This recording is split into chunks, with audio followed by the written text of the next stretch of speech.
Hi friends, welcome to AK trading. இப்போ நம்ம Sensex பற்றி பார்க்க போகிறோம். சென்செக்ஸும் இன்றைக்கி அக்ரெசிவ் மூவ்மெண்ட், எல்லா இன்டெக்ஸும் ரொம்ப அக்ரெசிவாக மூவ் ஆகிட்டுருக்கு. அதனால் ரொம்பவும் கேர்ஃபுல்லாக ட்ராக் பண்ணுங்கள். ஓகே, நீங்கள் சென்செக்ஸ் ஓப்பன் ஆனது 73,027, ஹை வந்து 74,534, லோ 71,879, கரண்ட்லி மார்க்கெட் க்ளோஸ் வச்சுருக்கு 74,382. ஒரு ஹை க்ளோசிங் தான் வச்சுருக்காங்க. ஸோ இதன்படி பார்த்தா நமக்கு நியர்பை ஸ்ட்ரைக்காக இருக்கிறது 74,300. 74,300 கால் ஆப்ஷன்ஸ் ஒரு 600, புட் ஆப்ஷன்ஸ் 733, டோட்டலாக ஒரு 1,333 பாயிண்ட்ஸ் ரேலி இருக்கிற மாதிரி தெரியுது.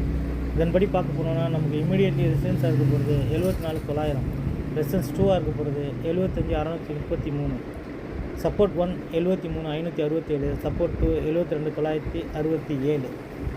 இது ரெண்டுக்கும் நமக்கு மிட் பாயிண்டாக இருக்கிறது 74,233. ஸோ 74,233க்கு மேலே மார்க்கெட் இண்டிகேட் பண்ணிக்கிட்டு இருந்துச்சுன்னா என்ட்ரி டு கால் ஆப்ஷன்ஸ், அதுக்கு கீழே மார்க்கெட் இண்டிகேட் பண்ணிச்சுன்னா என்ட்ரி டு புட் ஆப்ஷன்ஸ். இதில் மார்க்கெட்டோட ஓப்பன் ரொம்ப முக்கியம்.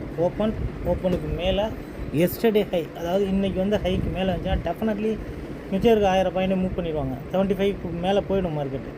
அதுக்கு கீழே மார்க்கெட் இது பண்ணிக்கிட்டு இருந்துச்சுன்னா மேபி நேற்றைய லோ வந்து பிரேக் பண்ணும்.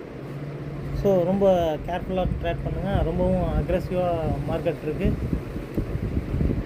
ஸோ பார்த்து ட்ரேட் பண்ணுங்கள் ஃப்ரெண்ட்ஸ். சென்செக்ஸுக்கு ஃப்ரைடே தான் எக்ஸ்பைரி இருக்குது. அதனால் கொஞ்சம் ப்ரீமியம் வந்து கொஞ்சம் குறையிறது கொஞ்சம் கம்மியாக இருக்கும். ரொம்ப பெருசாக ப்ரீமியம் கிடையாது, நிஃப்டி மாதிரி கிடையாது. அவ்வளோதான் ஃப்ரெண்ட்ஸ். இந்த வீடியோ பிடிச்சிருந்தா லைக் பண்ணுங்கள், ஷேர் பண்ணுங்கள், கமெண்ட் பண்ணுங்கள். அப்புறம் நம்ம சேனலை சப்ஸ்கிரைப் பண்ணி வச்சுக்கோங்க. அப்போ தான் நம்ம போடுற வீடியோஸ் எல்லாமே அப்டேட்டாக உங்களுக்கு தெரியும். நன்றி, வணக்கம்.